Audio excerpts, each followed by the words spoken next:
เห็นอยู่นี่ก็คือไม่ออกมาพรเนาะนี่มาพรในงานบุญพระธาตุกูนี่บรรยากาศไม่ออกมาอันนี้ก็มากราบไหว้อาจจะมาถ่ายพระธาตุกูให้ทานผู้ชมได้เบิ่งนำกันเด้อนี่พระธาตุกูท่านผู้ชมนี่อันนี้แหละคือพระธาตุกูเด้อนี่นี่พระธาตุกูถ่ายบรรยากาศพระธาตุกูให้เบิ่งนี่แม่นละพระธาตุกูท่านผู้ชมนี่คือพระธาตุกูนี่ให้ท่านผู้ชมเบิ่งนำกัน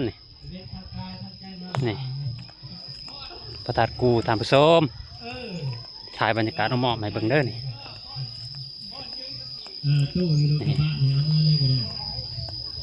พระธาตุกูนี่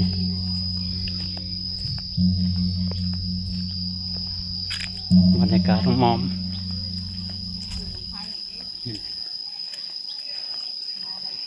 อันนี้ก็ศาลา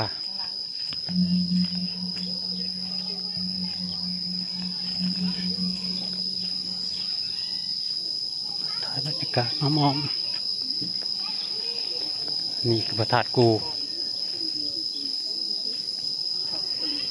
แต่เป็นเฮือนเนาะ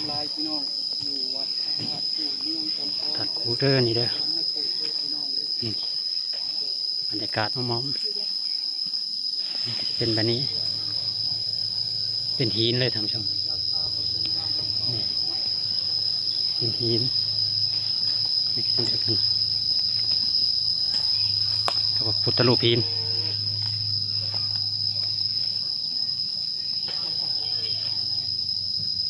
เป็นหินท่านผู้ชมพระธาตุกู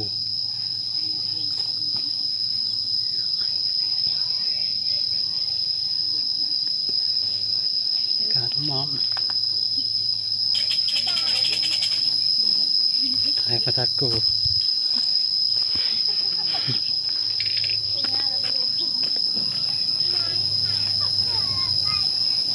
นักบรรยากาศมอมพระธาตุกูนี่แหละเป็นจีนบรรยากาศมอม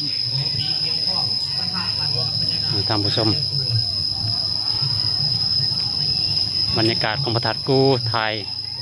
บรรยากาศนะท่านผู้ชมรับชมนำกัน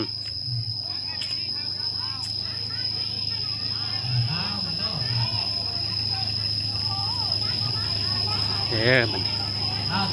ขอบอกขอบใจมันนี่บรรยากาศอ้อมๆเลยประมาณนี้อันนี้ก็ออกต้นยันโยมที่ถ่ายนี่ถ่ายบรรยากาศถ่ายบรรยากาศอ้อมๆเป็นไงครับเดี๋ยวปลาหน่อย